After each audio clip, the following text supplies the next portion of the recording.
But this is a clear sign that they're not selling the types of tickets that they wanted to be selling, that Prince Harry doesn't attract the audience that they assumed he was going to attract. Is Meghan Markle's team practicing their PR Pilates again? Me think so. But his ailing father, who has cancer, it's just rubbing it in their faces as they continue to pursue what they were instructed not to. And, you know, I really sympathize with the royal family here because it feels like they've lost complete control.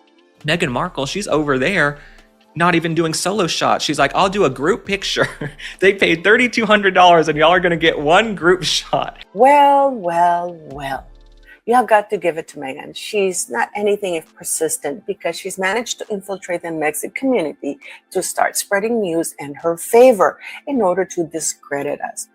Harry and Meghan cannot leave the royal roles behind. This is an absolute cosplay royal tour, and the red flags are there. King Charles, Harry and Meghan are going to do whatever they can to undermine the monarchy, and he is allowing them to. He once pushed for a massive $1 million fee per speech.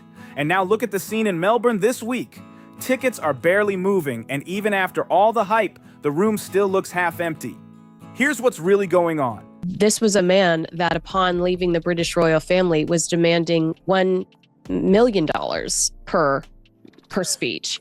And now it's like, no, that's not going to happen for you. Not when we've seen what you're capable of saying, and it's not much. Meghan Markle hasn't been able to sell 300 tickets. Harry is currently in Australia, part of what his team is calling a major speaking tour, with the spotlight event being a workplace mental health summit in Melbourne. It sounds big on paper. Professional venue, 2-day schedule, industry audience. But the numbers tell a very different story. Prince Harry is now being seen as a poster boy to give mental health expertise. He is not a mental health expert, someone that speaks brazenly about drug taking in their memoir is not an expert in mental health whatsoever. From a man who can't keep an employee to save his life, talking about workplace mental health. Ticket prices didn't just drop, they collapsed. Starting at $2,400, then slashed to $2,000, then $1,000, and finally down to just $500 for online access. That's 4 separate price cuts for one event centered around one speaker. And behind all of this is one number that says everything, $1 million. So originally it was a 2-day summit that was priced like, I want to say close to $2,400. There was another tier that was $2,000, but now they've added an additional tier out of desperation for $1,000 to physically be there. But if you'd like to stream it online, you can do that for about $500. But this is a clear sign that they're not selling the types of tickets that they wanted to be selling. That's the amount Harry was aiming for per speech when he first stepped into this space. That figure was widely reported at the time and never clearly denied. Now compare that to Melbourne, where reports suggest around $50,000. From $1 million to $50,000 and still struggling to fill seats. That's not strategy.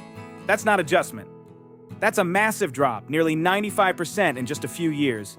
And even after all those price cuts, the audience still isn't showing up in full. But to spend thousands of dollars to go hear Meghan Markle talk about business advice or how to live your best life, she can't even run her own businesses, okay? The jams, jellies, and dog biscuits and all the as ever stuff, it's horrible. It's barely selling. We haven't seen new products in months. The Netflix deal, down the tubes. So I don't understand who's paying to get business advice from Meghan Markle. Kinsey Schofield said it plainly this week. Harry is not drawing the crowd his team expected. That's not speculation. It's reflected directly in ticket sales. The earlier event in Washington set the tone. Seats were priced at $1,800 and expectations were high. But according to accounts from attendees, the reaction was confusion. As one summary put it, what the heck? No deep research, no clear solutions, no strong data, just personal opinions shared with a paying audience. People paid premium prices and expected more. Now Melbourne is repeating the pattern. This isn't just bad timing or a one-off situation. It's becoming a clear trend. The original idea was simple. Harry's being paid $50,000 for this, $50,000 for this speech. And as you say, they can't sell the tickets. So they're slashing the prices, as far as we know, the place is still half empty. So they're desperately trying to virtually give the tickets away to spare Harry the embarrassment of having to speak to a half empty auditorium. Position Harry as a high-value speaker, someone on the level of global leaders and respected experts. That kind of price tag demands authority, insight, and something truly unique to offer. But the big question is now impossible to ignore. Does the content match the cost? Washington raised doubts. Melbourne is making them louder. And this is exactly where everything starts to fall apart. Every speaking event seems to follow the exact same pattern, and it's getting hard to ignore. Harry shows up, steps on stage, and talks about himself. Prince Harry doesn't attract the audience that they assumed he was going to attract. Everywhere they go, they spread additional misery. And because the brand itself, the brand identity of Harry and Meghan is so incredibly bad that toxicity just gets spread everywhere they touch. But here's the problem. The audience walks in expecting insight, real expertise, something useful they can take away. Instead, what they get feels more like a personal story than a professional breakdown. And each time this happens, the next booking comes in. Lower than the last, from $1 million down to $50,000, 4 rounds of price cuts, and still seats left empty. That's not a temporary dip. That's a clear direction, and it's heading one way. Call it the $1 million gap. That's the difference between what was once expected and what is actually being paid now. A 95% drop in just a few years is huge. The reaction from the audience was like, what the heck? I think it was $1,800 for those tickets to sit and listen to a privileged man complain about his upbringing in a castle. But here's the real twist. Even at $50,000, tickets still struggled to sell at every price level offered. That means the true demand might be even lower than the negotiated fee. And then comes the part that really makes people stop and think. The same person speaking about workplace mental health has seen a steady flow of staff leaving his own operation. Reports claim around 25 employees have exited since 2020. That's not a small number, it raises real questions. Staff departures, a major drop in speaking fees, and venues that still aren't filling up. And yet, the topic on stage is workplace well-being. That contrast is hard to overlook. It makes people ask, who exactly is this message for? Now look back at what some are calling the DC precedent. He's trying to flog tickets to something so boring it hurts and nobody wants to go. Meanwhile, she's selling selfies at a hotel in Sydney for about $3,000 a pop. It's embarrassing how far these two have fallen, isn't it? Tickets were priced at $1,800 per seat. Expectations were high. But according to reactions, the content didn't match the price. No detailed research, no structured solutions, just personal viewpoints shared with a room full of paying attendees.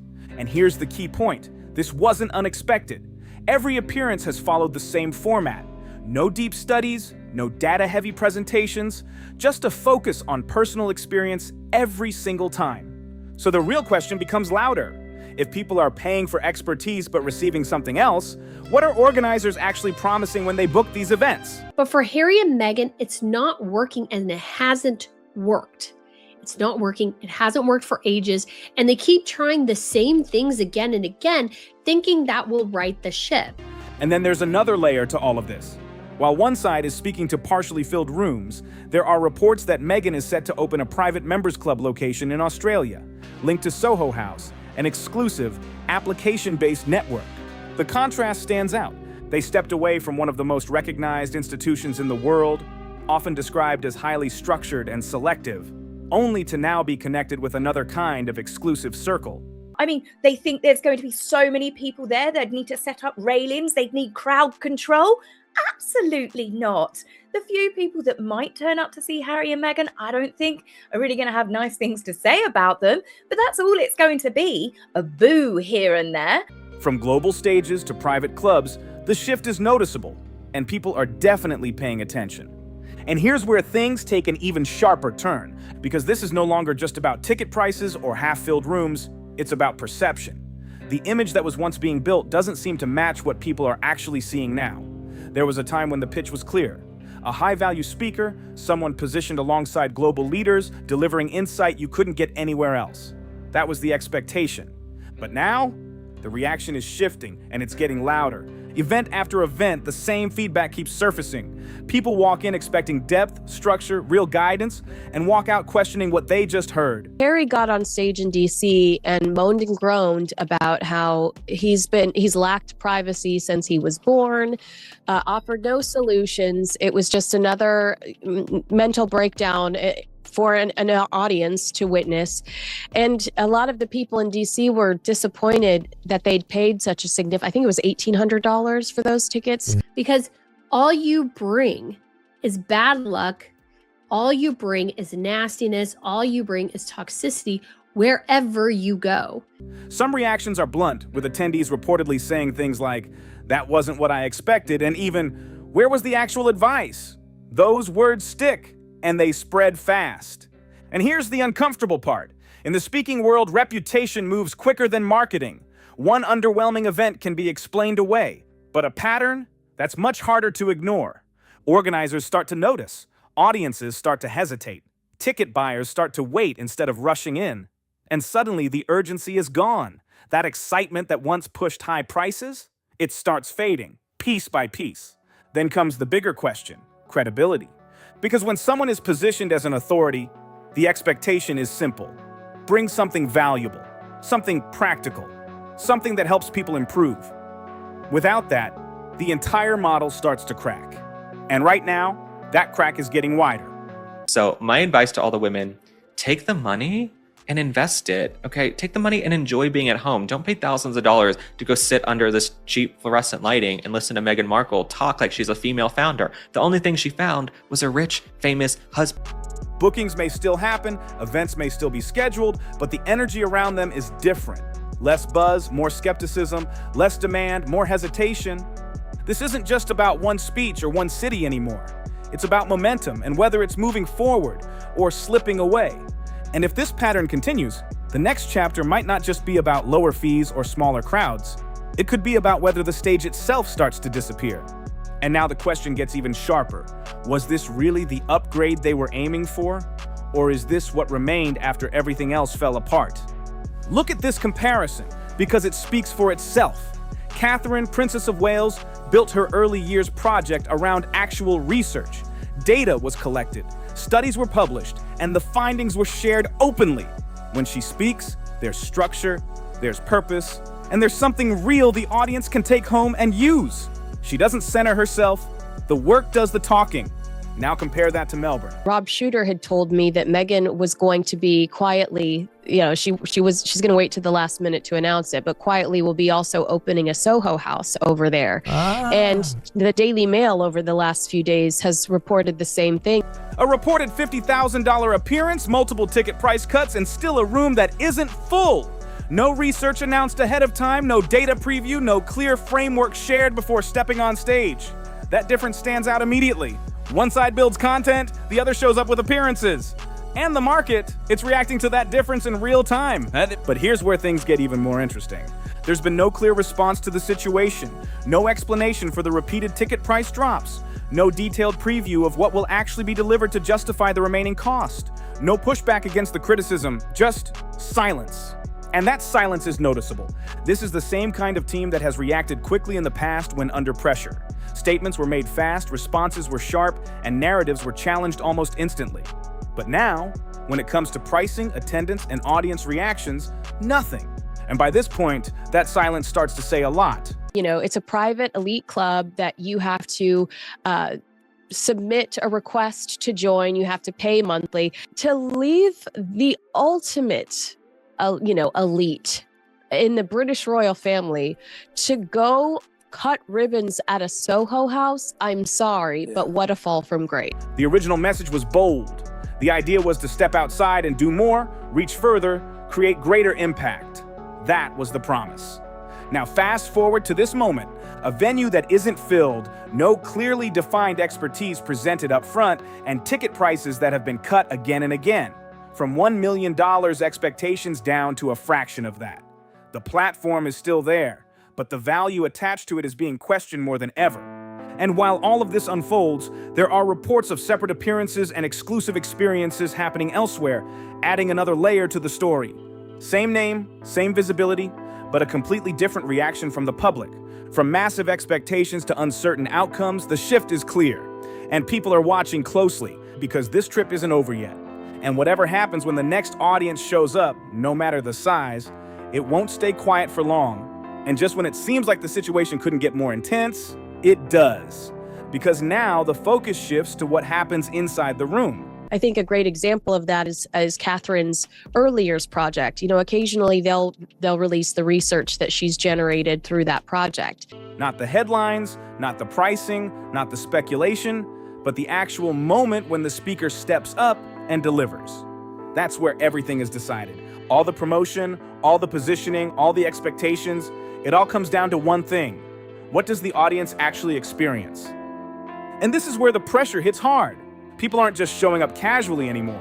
They're walking in with questions, with doubts, with expectations shaped by everything they've already heard.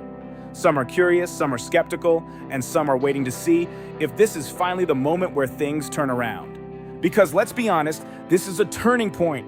If the content lands, if the message connects, if there's something real and useful delivered, then the narrative can shift fast. People catching on and realizing that maybe he's not an authority on all of these things. And do we really want to spend such a significant amount of money to listen to a grown man cry? One strong performance can change perception, rebuild interest, and bring momentum back.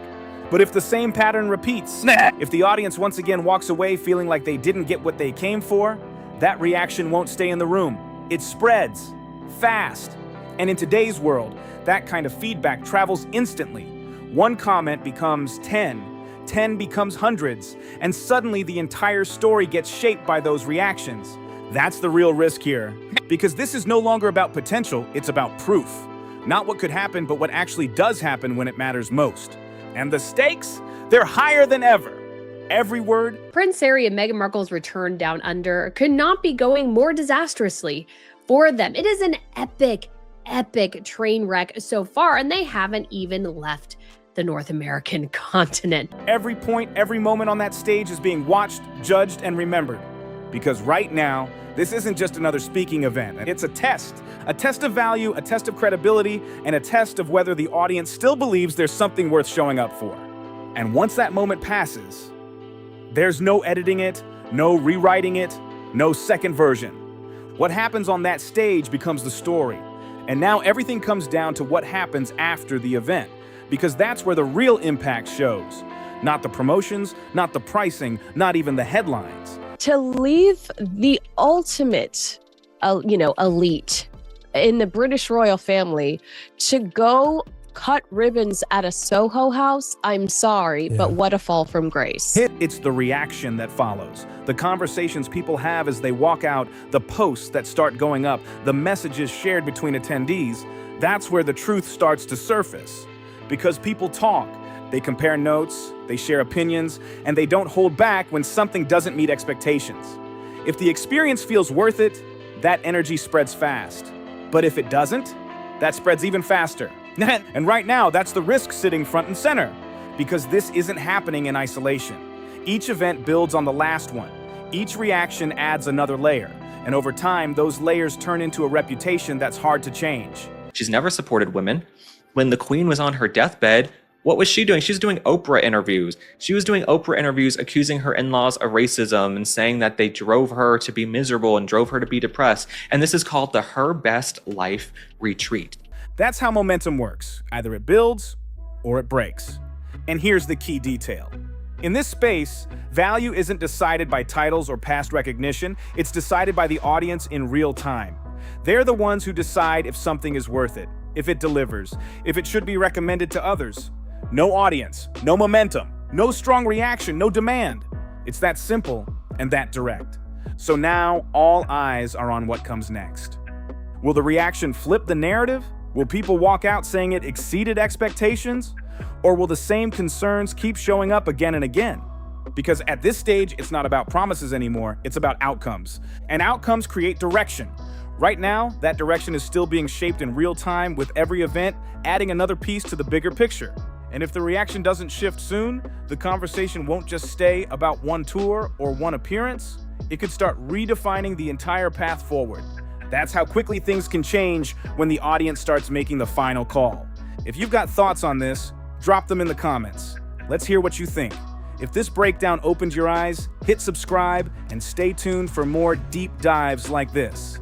Don't forget to smash that like button and share it with someone who needs to see it.